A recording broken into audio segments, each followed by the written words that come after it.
felt like when I presented the idea in 2012 to the community, a lot of healthcare professionals kind of blew it off as like, oh, you can't do it, like naysayers. You can't do that. You need millions of dollars. There's nobody in the community that's going to help you. So they kind of blew the model off. Welcome to the Crossing It Off podcast, where we believe living with intention through a bucket list lifestyle is a great way to bring yourself personal joy. As you are crossing items off your list, you're actually filling up your bucket. The more items you cross off, the more joy gets added, until eventually your joy spills over into the lives of those around you. Now let's start crossing it off together. This time I'd like to welcome my bucket list storyteller, Dr. Katrina Nguyen, and she describes herself as a pediatric gastroenterologist, keynote speaker, international best-selling author, and nonprofit founder. Katrina, thank you for coming on the show. Thank you for having me on your show.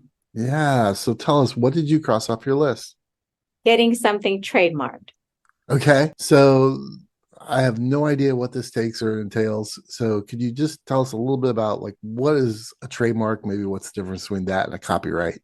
So a trademark in my experience was trying to get intellectual property, licensed and protected. Okay, so one more step. What's intellectual property? So anything that, like you design a blueprint for an idea, beyond, it's like beyond like a book title, right? So it could be like a logo. It could be a blueprint of how to create a program, an organization, a name, the logo for the organization, the name of the website. So things that you really don't want somebody else to use without your permission. Okay. So that's basically kind of a simple thing. Yeah. Simple definition. Yeah. And so where were you in your life when you decided, okay, I'm going to get this, I have this idea or I have this intellectual property. Where were you when you decided, okay, I'm going to do this. I want to cross this off my bucket list. Why was it important to you? It came about in 2014. I was in the middle of creating a nonprofit to fight childhood obesity.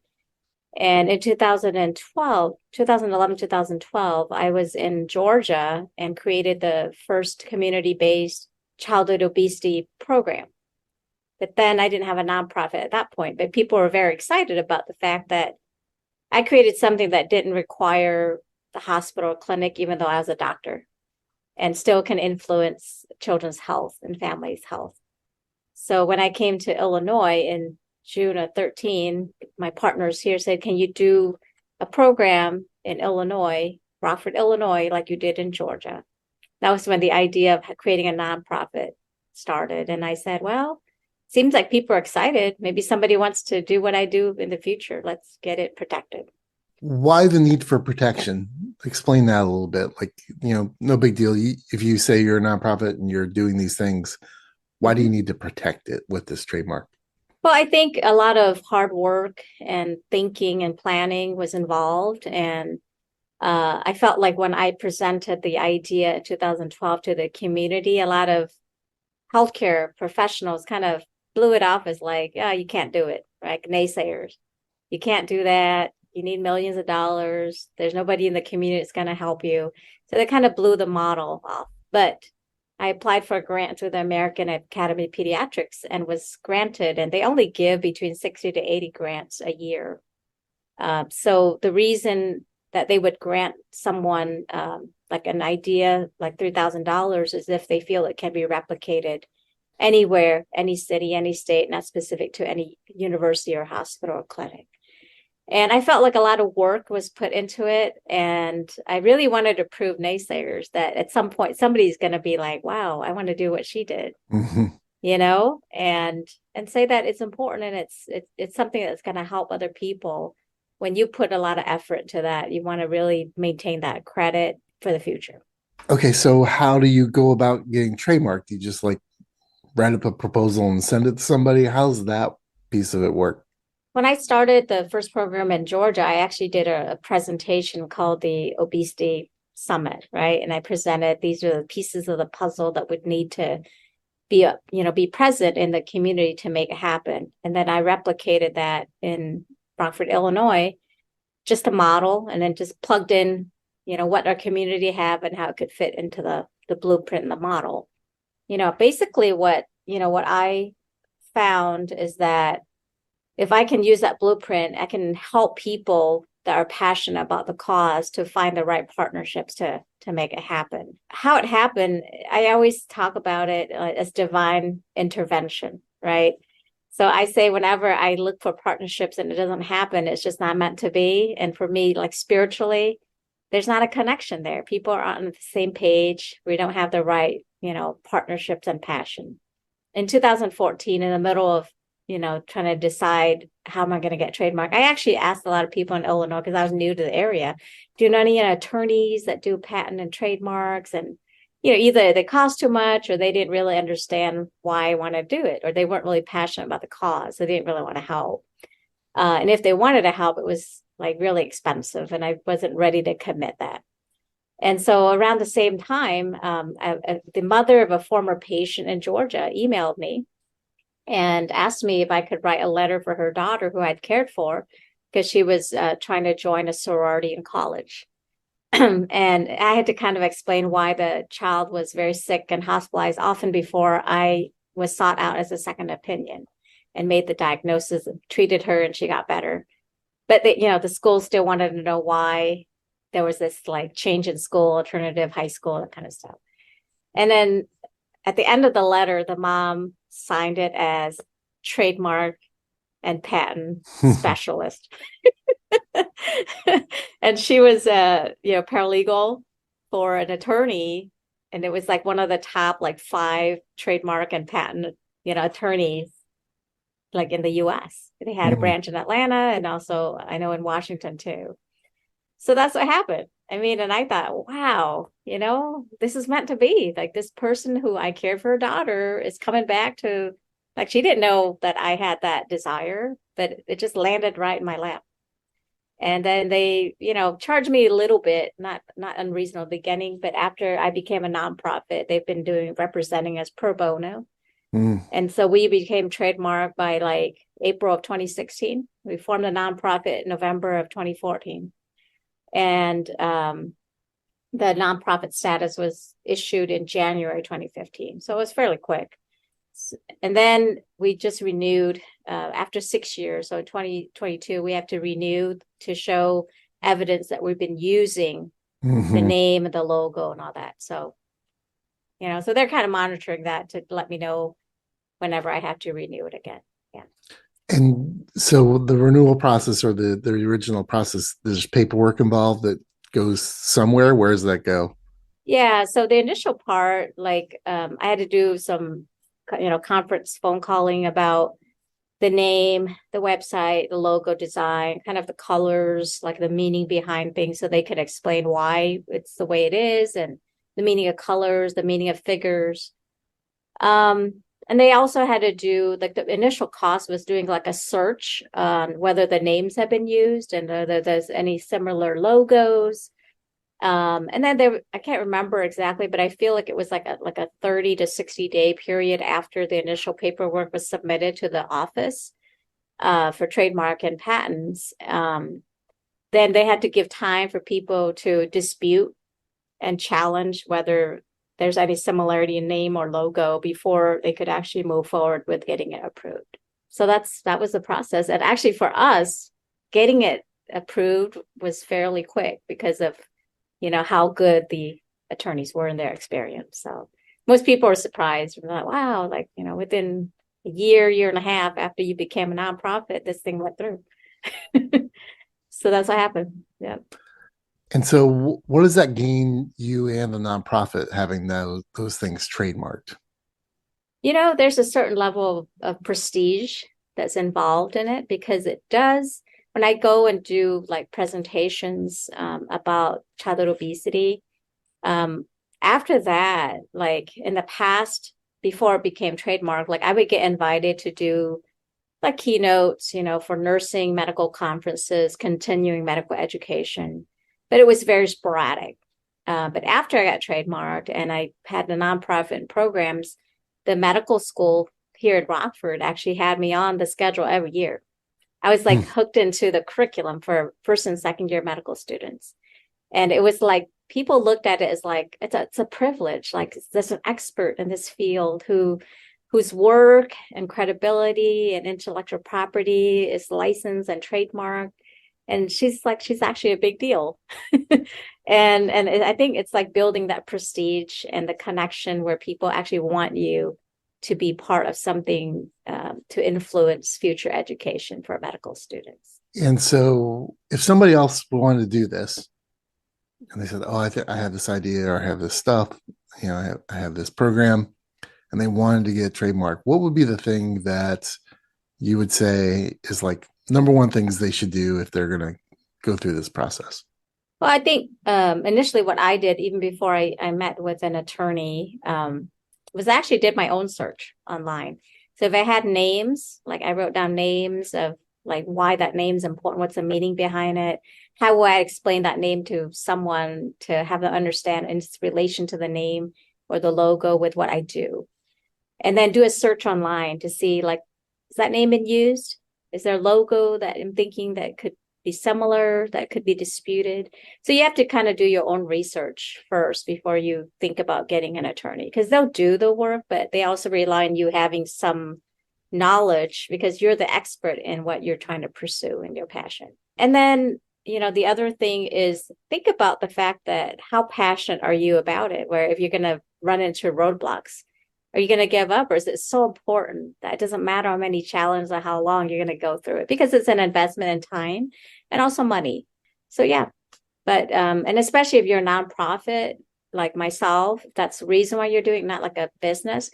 Look for attorneys that would be able to devote their time and their talent to because they are passionate about what you're doing. So that in the long run, when it involves new renewals and things like what I had, they're not going to charge you every single time. Here at the Crossing It Off podcast, we are passionate about inspiring you in your bucket list lifestyle and empowering you to live out your lists. We offer many resources to assist you in your bucket list journey, such as web resources in the show notes, bucket list mentoring services, my book Live Out Your Lists, a private Facebook group for you to share your bucket list success stories with others, and more. All of these can be found at crossingitoffpodcast.com. Find the resource that fits your need so that you can live out your list. Now back to the show. Yeah, that's some good advice. It always shocks me that the word Super Bowl is trademarked by the NFL. That's why people can't have Super Bowl parties, at their churches Yeah. and stuff. And I Yeah. thought it was interesting you talked about defending, actually using it and Yeah. defending it. And Yeah. that's one of the reasons why the NFL sends letters to churches to say, hey, you can't have a Super Bowl party. Because if Mm-hmm. they don't defend that trademark against churches, Mm-hmm. even though they're not really profiting from the use, they can't go after Best Buy or Menards or whoever else Mm-hmm. is Mm-hmm. trying to use that term too. Mm-hmm. So I've Mm-hmm. always thought that was super interesting that Mm-hmm. you have to show that you vigorously defended on all levels, not just in Mm-hmm. certain specific instances. So I think Mm-hmm. that's interesting. Yeah. Katrina, what was it like for you after you had crossed this off? How did you feel? And was there anything in your life that transformed you, that you looked at the world differently now that you had this and could cross this off your list? Um, I never thought like even when I went to medical school, I thought, oh, one day I'm going to form a nonprofit, but I never thought one day I'm going to get something trademarked. But then when I got the achieved, I said, if I can achieve that, I can achieve anything. Like I just looked at it as like it was like the biggest deal that like it was difficult. And then it made me realize that if things are meant to be, it'll fall into place. And so it's all about defining and praying for your purpose and your mission in life. And that's what getting the trademark was. It was like, it was my mission. It was supposed to be my purpose. I was supposed to get connected with these people to make it happen, just like I did with my nonprofit. Yeah. Was there anything that happened during the process that was frustrating that maybe you didn't know about that happened that kind of challenged that a little bit?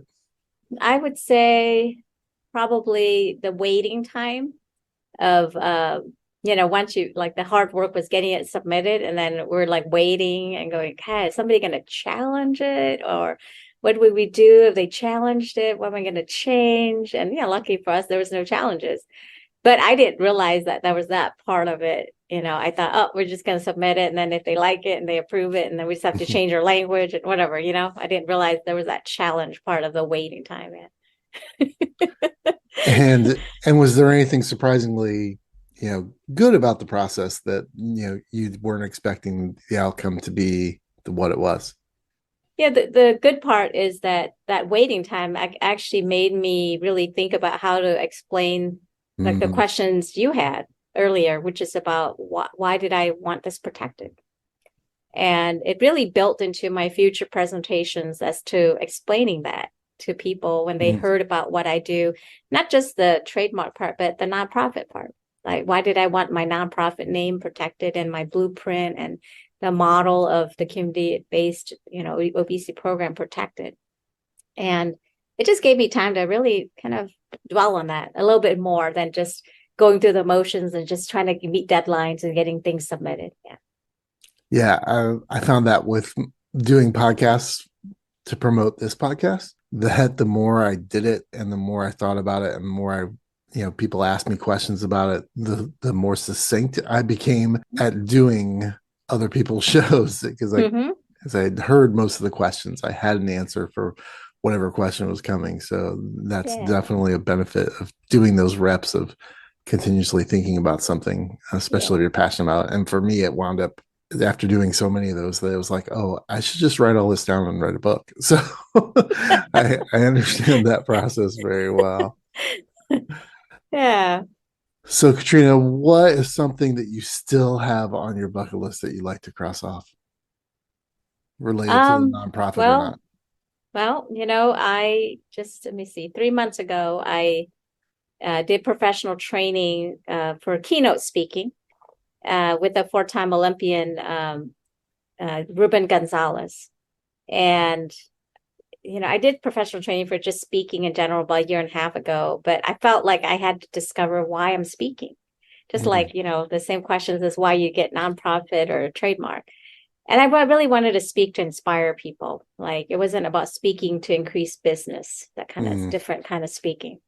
So I'm building on that, and I'm still trying to land, my first big figure, in terms of um, as a speaking opportunity for keynote. So I have several for this year, and it's paid, but it's not like big figures. And so, Ruben Gonzalez, one of the coaches in the training, said, whenever any of you guys land that, because there's 12 of us, said, give me a call. So I'm waiting to be able to do that and just send a message to Ruben and said, I did it. Do you have an event that you would like to be a keynote speaker in that like if you had a dartboard, it was to be the center of the dartboard and you threw a Yeah. dart and is what's that event that you would like to do? I've looked into like the Christian like youth retreats in Steubenville, Ohio, and it's like it's always booked whenever I look at it. It's always booked. Like they have a list of speakers that's sort of locked in, and so that would be kind of my breakthrough moment if I can get there. Awesome. Awesome. So, because my ideal audience is to reach, young people in college or, young adult, but really Christian motivated audience and inspire people to focus on finding joy through generosity, regardless of where their wealth status is, that they can Nice. still make a difference. Yeah. Awesome.